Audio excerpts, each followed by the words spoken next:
सितंबर माह की शुरुआत में ही चौथी और पांचवी कक्षा की जो क्लासेस है वो शुरू कर दी गई है। किस तरीके से छात्रों की उपस्थिति है और वैक्सीनेशन को लेकर के क्या कुछ अभी तक जो प्रबंध है वो किए गए हैं, कितने प्रतिशत वैक्सीनेशन हो चुका है, हमारे साथ शिक्षा मंत्री कंवरपाल गुर्जर हैं, उनसे जानते हैं। क्लासेस शुरू हो चुकी हैं। शुरुआत में हमने देखा था कि करीब 26% जो छात्र हैं वही कक्षाओं के लिए आ रहे थे। अभी किस तरीके का रिस्पॉन्स जो है वो छात्रों का, अभिभावकों का कक्षाओं को लेकर के चौथी पाँचवीं के जो छात्र हैं उनको लेकर के बढ़ा है?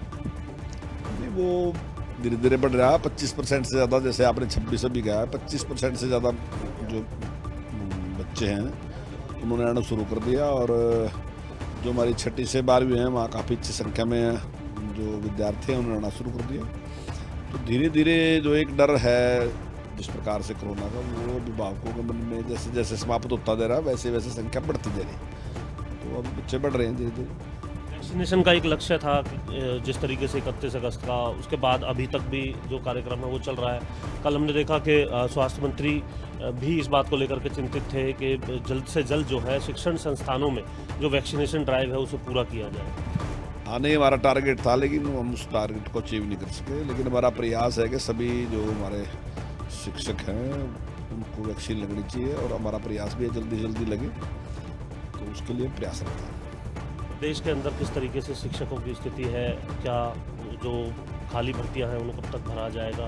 कितनी अभी तक जो खाली सीटें हैं इस प्रकार की? देखिए, कुछ सीटें हमारे पास होती हैं प्रमोशन की, तो प्रमोशन करने का काम हमने काफ़ी किया और काफ़ी लोगों को प्रमोट कर दिया।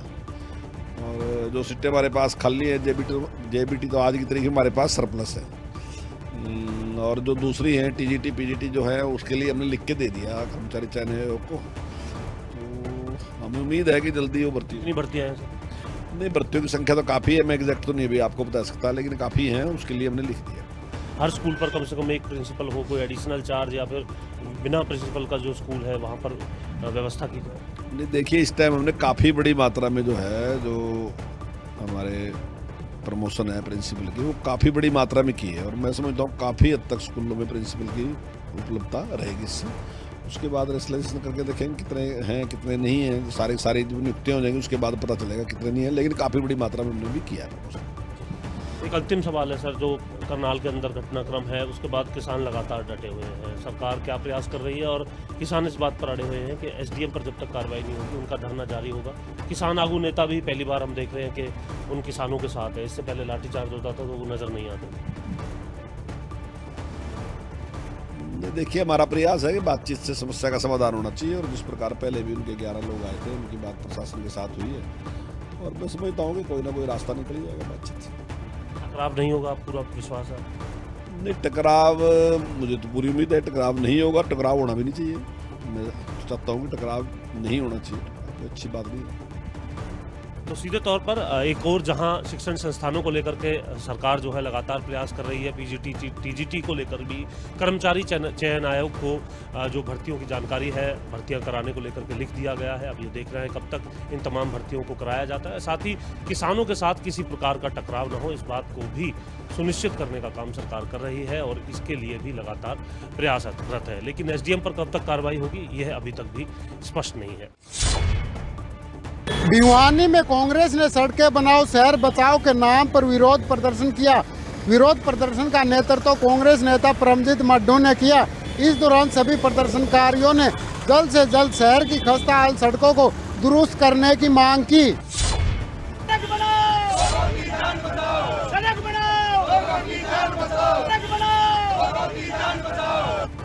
भिवानी शहर की बदहाल स्थिति को कांग्रेस ने सियासी मुद्दा बना लिया है।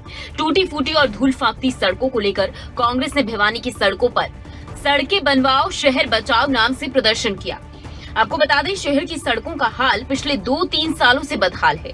शहर की अमूमन हर सड़क का यही हाल है। कई बार तो वाहन सवार लोगों का सड़कों से गुजरना मुश्किल हो जाता है। लिहाजा कांग्रेस ने इसी को मुद्दा बनाकर राज्य सरकार को घेरने की कोशिश की है। जो प्रदर्शन किया है, हमने अपना जो भिवानी शहर है जिसको छोटी काशी के नाम से जाना जाता है पूरे संसार के अंदर, उसकी सड़कें सारी बिल्कुल उनका हाल खस्ता हाल है। वो टूटी हुई है, धूल उड़ती है, मिट्टी उड़ती है। हमारे जितने भाई दुकानदार और जितने भी व्यापारी भाई ये बड़े तंग हैं और जो सड़क के साथ बचे हुए लोग वो तंग हैं। हमने उनके लिए ये कांग्रेस पार्टी की तरफ से और किरण चौधरी के आदेश पर, श्रुति चौधरी के आदेश पर और कांग्रेस के हाईकमान के आदेश पर हमने आज ये प्रोग्राम किया है। और हम चाहते हैं कि हमारे भिवानी के नागरिक बहुत ही अच्छी तरह से अपना जीवन बसर करें, क्योंकि इस बीजेपी सरकार ने और मौजूदा एमएलए ने भिवानी के हाल को बिल्कुल खस्ता कर दिया है। कांग्रेस नेता परमजीत मड्डू ने कांग्रेस कार्यकर्ताओं के साथ विरोध प्रदर्शन किया। साथ ही उन्होंने कहा कि राज्य सरकार और जिले के विधायक की अनदेखी के कारण पूरा जिला परेशान है। कांग्रेस के प्रदर्शन में स्थानीय दुकानदार भी शामिल हुए। लॉकडाउन लग जाए, कदे किम्मे हो जाए और सड़कें इतनी टूटी हुई है कि हद से ज्यादा 3-4 अब तो पैर भी टूट लिए लोगों के। परनामी आश्रम के सामने देख लो आप जाके, और यहाँ कोई बच्चा स्कूटरी लेकर आ जाए तो वो भी गिर जाए है। बहुत परेशानी है जी, सारा संसार ही परेशान में है भिवानी शहर। दुकानदार है तो पर्दे घेर ले हैं, अपना काम चला रहे हैं। 2 साल हो गए जी पूरे। जहाँ एक तरफ कांग्रेस सड़कों की बदहाल स्थिति को मुद्दा बनाकर घेर रही है, तो वहीं दूसरी तरफ स्थानीय दुकानदारों ने भी अपनी समस्या से परेशान होकर कांग्रेस के साथ विरोध प्रदर्शन किया। दुकानदारों का कहना है कि सड़कों पर बने गड्ढे आए दिन हादसों का कारण बनते हैं। अब देखना ये होगा कि सड़कों की दशा कब सुधर पाती है। कांग्रेस ने शहर की बदहाल सड़कों को सियासी मुद्दा बना लिया है, पर अब सवाल उठता है कि क्या सड़कों की दशा सुधरेगी? क्या आम जन को बदहाल सड़कों से राहत मिलेगी या नहीं? जींद से एक राहत भरी खबर सामने आई है। रात को लगाए गए सभी जाम किसानों ने खोल दिए हैं। जहां करनाल में रात से ही किसान जिला सचिवालय का घेराव कर बैठे हैं, तो वहीं दूसरी तरफ जींद में किसानों ने जाम खोल दिया है। जींद में प्रदर्शन कर रहे किसानों ने सभी राष्ट्रीय मार्ग खोलते हुए प्रशासन को चेतावनी दी है। हरियाणा के किसानों और मजदूरों की एक आंख करनाल पर है और एक आंख संयुक्त किसान मोर्चा के आदेश पर है। यदि वहां कुछ भी अनहोनी होती है या कुछ भी ओछी हरकतें ये सरकार अपनाती है, तो हम तुरंत कंडेला गांव में बिना किसी आदेश के भी यदि ये सरकार ऐसा करते है तो हम रोड जाम करेंगे और पूरे हरियाणा में संयुक्त किसान मोर्चा की जो काल होगी उसके लिए आगे से आगे हम प्रचार और प्रसार करेंगे, ताकि हम इस सरकार की नींव को हिला दें और इसे बचा दें। किसानों ने कहा कि फिलहाल सड़क पर लगाए जाम को खोल दिया गया है, लेकिन अगर करनाल में कुछ भी गलत हुआ तो दोबारा सड़कें जाम होंगी और पूरे हरियाणा में इसका असर दिखेगा। कंडेला का आपके प्रधान ओम प्रकाश कंडेला जी के कहने पर किया, क्योंकि उनका एक मैसेज आया कि भाई करनाल में जो सरकार का रवैया वो किसानों के प्रति उदासीन है और सरकार ने यहाँ पर पानी की बौछारें की हैं जो किसानों को आगे नहीं बढ़ने देती। हमने अपने किसान साथियों के बचाव के लिए और सरकार को एक आईना दिखाने के लिए रोड जाम किया। ठीक उसी तरह जिस दिन 28 जनवरी को इस मोदी सरकार ने हमारे टिकैत जो नेता हैं राकेश जी, उनके गिरेबान पर हाथ डाला था और उनको खून के आंसू रुलाए थे, उसी तरह हमने कंडेला गांव में एक ही झटके में रोड जाम कर दिया था और जो इसकी गूंज पूरे, मैं तो हिंदुस्तान ही नहीं पूरे विश्व तक गई थी।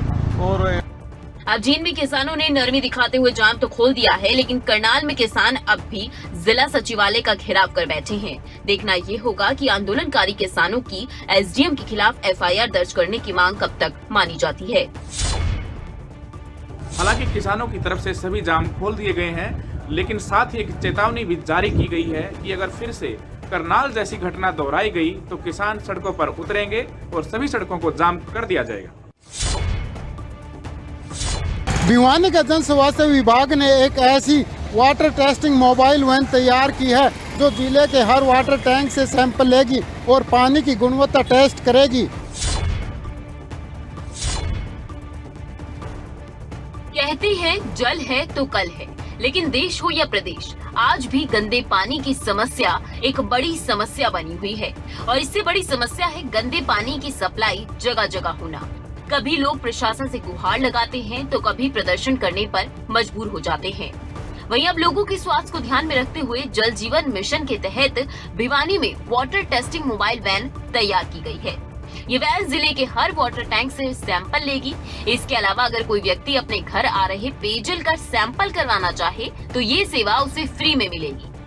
जन स्वास्थ्य विभाग के एससी जसवंत सिंह ने वाटर टेस्टिंग मोबाइल वैन को हरी झंडी दिखाकर रवाना किया। वहीं एससी जसवंत सिंह ने बताया कि पहले जिला हेडक्वार्टर पर ही सिर्फ पानी टेस्टिंग की सुविधा हुआ करती थी, लेकिन अब हर वाटर वर्क्स के टैंक के पानी की टेस्टिंग की जाएगी। हमारे विभाग में सिर्फ जो हेडक्वार्टर्स हैं वहाँ पे लेबोरेटरी टेस्ट में पानी टेस्ट होता था।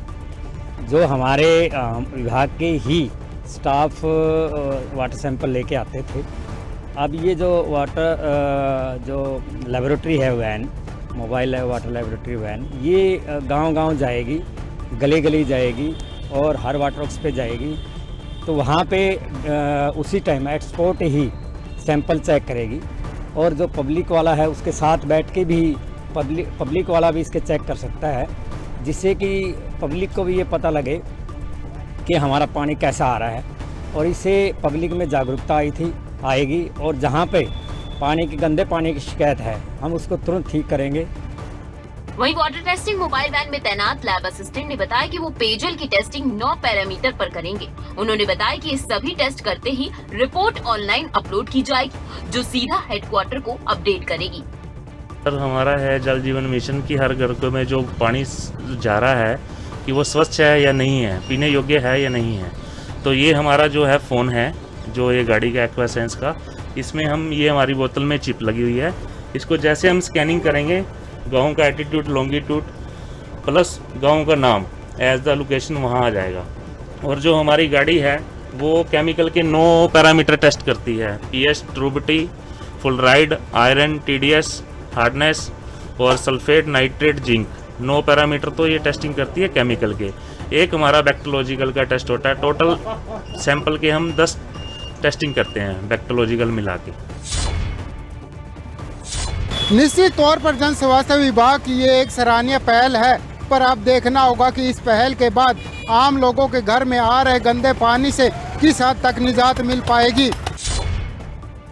हिसार में बदमाशों के हौसले किस कदर बुलंद हैं, इस बात का अंदाजा इसी बात से लगाया जा सकता है कि कुछ चोरों ने एक व्यापारी के बैग से लाखों रुपए की कीमत का सोना चुरा लिया। देखिए रिपोर्ट।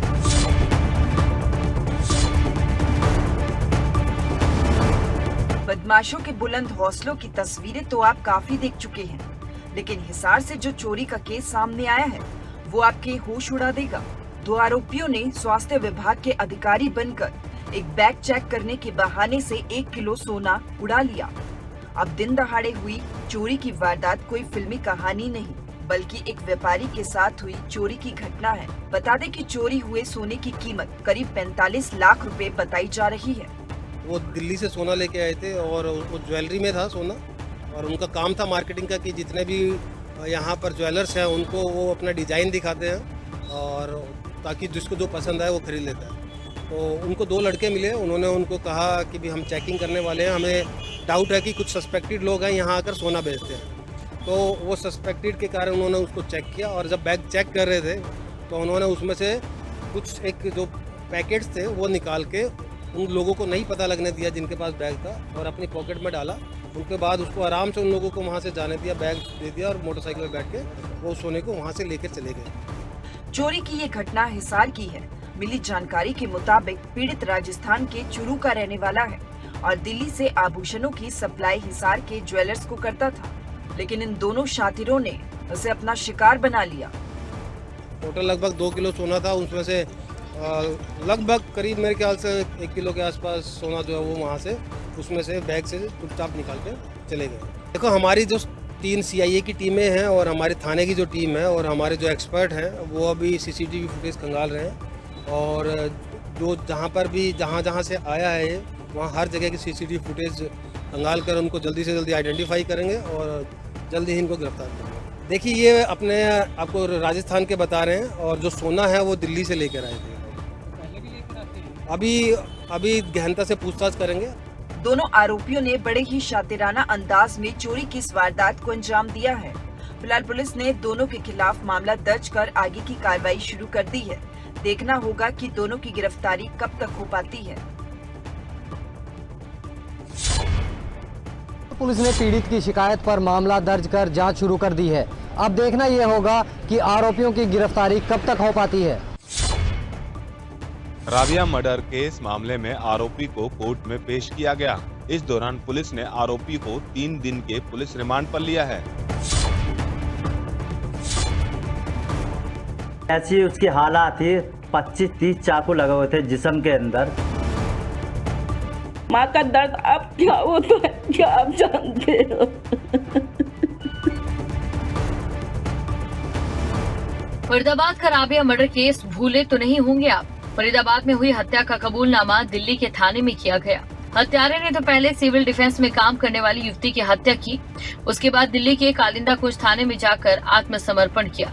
इस मामले में दोषी पाए गए आरोपी निजामुद्दीन को दिल्ली पुलिस ने फरीदाबाद कोर्ट में पेश किया। अब यहाँ हैरानी भरी बात यह है कि इस पूरे मामले को पहले तो मर्डर केस बताया गया। आरोपी ने मृतका को अपनी पत्नी बताया है, लेकिन मृतका के परिजनों का जो बयान सामने आया उसे सुनने के बाद दिल्ली की सड़कों पर जनसैलाब उमड़ पड़ा। हाथ में नहीं है, मैं यह न्याय मांग रही हूँ कि माँ का दर्द अब क्या होता है क्या आप जानते हो। क्या करते थे आप? मेरी बेटी सिविल डिफेंस में थी। हालात ही 25-30 चाकू लगे हुए थे जिस्म के अंदर। उस चीज़ को देख कर मुझे लगता है कि 2-4 जनों का हाथ है उसमें, मुंह पे छाती पे। खबर सोशल मीडिया पर तेजी से वायरल हुई। दिल्ली की सड़कों पर जनसैलाब उमड़ पड़ा। हर तरफ मृतका के इंसाफ की मांग उठने लगी। पुलिस कार्रवाई जारी है। पुलिस को आरोपी की 3 दिन की पुलिस रिमांड भी मिली, लेकिन क्या आरोपी की गिरफ्तारी होना काफी है? अभी दिल्ली पुलिस के कब्जे में है, जिसे प्रोडक्शन वारंट पर लिया जाएगा। उसके पश्चात इसमें वारदात को अंजाम क्यों कैसे दिया इसके बारे में पूछताछ की जाएगी। महिला का नाम क्या है? मृतक महिला का नाम राबिया है और वो सिविल डिफेंस में कार्यरत है। और मृतका के पिता के अनुसार इसकी नौकरी भी आरोपित निजामुद्दीन ने ही लगवाई। हत्या का मुख्य कारण क्या है? ये आरोपी को अरेस्ट करने के बाद पूछताछ में सामने आएगा कि उसकी हत्या का कारण क्या है। अभी पुलिस भी उनको वारंट पर लेकर आएगी? फरीदाबाद पुलिस प्रोडक्शन वारंट पर लेकर आएगी। अभी दिल्ली पुलिस उसको कोर्ट में पेश करेगी। परिजनों ने बताया कि उनकी बेटी के शरीर पर 30 से भी ज्यादा चाकू के निशान थे। मृतका के गुप्तांग में भी चोट के निशान थे। अब परिजनों का कहना है कि उनकी बेटी की सिर्फ हत्या नहीं की गई, बल्कि उनकी बेटी के साथ दुष्कर्म की वारदात को अंजाम दिया गया। परिजनों ने तो ये तक कह दिया कि इस वारदात में कोई एक नहीं बल्कि कई लोग शामिल हैं। अब देखना ये होगा कि क्राइम ब्रांच डीएलएफ की टीम इस पूरे मामले को कब तक सुलझा पाती है और मृतका के परिजनों की इंसाफ की गुहार कब जाकर पूरी होती है। फिलहाल इस पूरे मामले की जांच क्राइम ब्रांच डीएलएफ टीम को सौंप दी गई है। देखना ये होगा कि टीम इस पूरे केस को कब तक सॉल्व कर पाती है।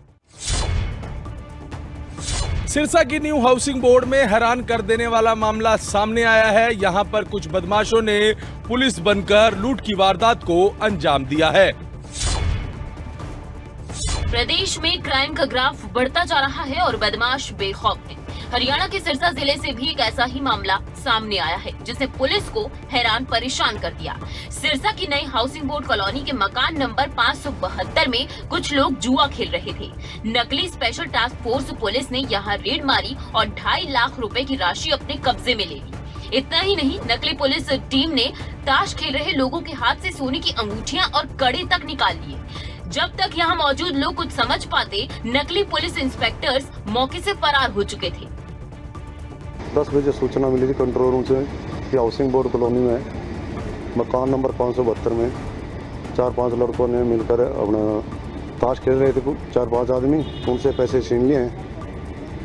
जो मामला उसके बाद हम वहाँ पहुँचे, मौका देखा, सतबीर नाम के आदमी ने हमें सारी बात बताई और दरखास्त दी। उस पर हमने मामला दर्ज कर लिया। मुकदमा दर्ज करके तफ्तीश शुरू की और दौरान तफ्तीश हमने 2 लोगों को गिरफ्तार किया है। वारदात के बाद ताश खेलने वाले व्यक्ति सतबीर सिंह ने पुलिस कंट्रोल रूम में इसकी शिकायत दी, जिसके बाद सिविल लाइन थाना पुलिस मौके पर पहुंची। फिलहाल तो पुलिस ने नकली पुलिस कर्मियों को गिरफ्तार कर लिया है, लेकिन ये वाकई हैरानी वाली बात है कि कैसे कुछ बदमाश इतनी आसानी से पूरी प्लानिंग कर वारदात को अंजाम देते हैं। उन्होंने प्लानिंग बना के अपने दोस्त जो है हिसार के एसटीएफ का जो अजय था, उसको इसने सूचना दी विकास देड़ू ने, वैसे इस तरह भाई आदमी भेजो रेड करनी है। तो विकास उसके अजय जो है नेहरा के कहने पर वो 4 लोग यहाँ आए थे और विकास ने साथ मिलके दौड़ों ने उनके साथ लूट की। जो कितने रुपए की लूट थी? क्या कितने रुपए की लूट थी? ये करीब 2,56,000 रुपये थे और एक सोने कड़ा 2 अंगूठी और ले। मामले में नया मोड़ उस वक्त आया जब वारदात में हिसार एसटीएफ में तैनात एक असली पुलिसकर्मी अजय नेहरा का नाम भी जुड़ गया। फिलहाल पुलिस ने मामले में 6 लोगों के खिलाफ मामला दर्ज कर जांच शुरू कर दी है और पुलिस अजय नेहरा की गिरफ्तारी का दावा भी कर रही है।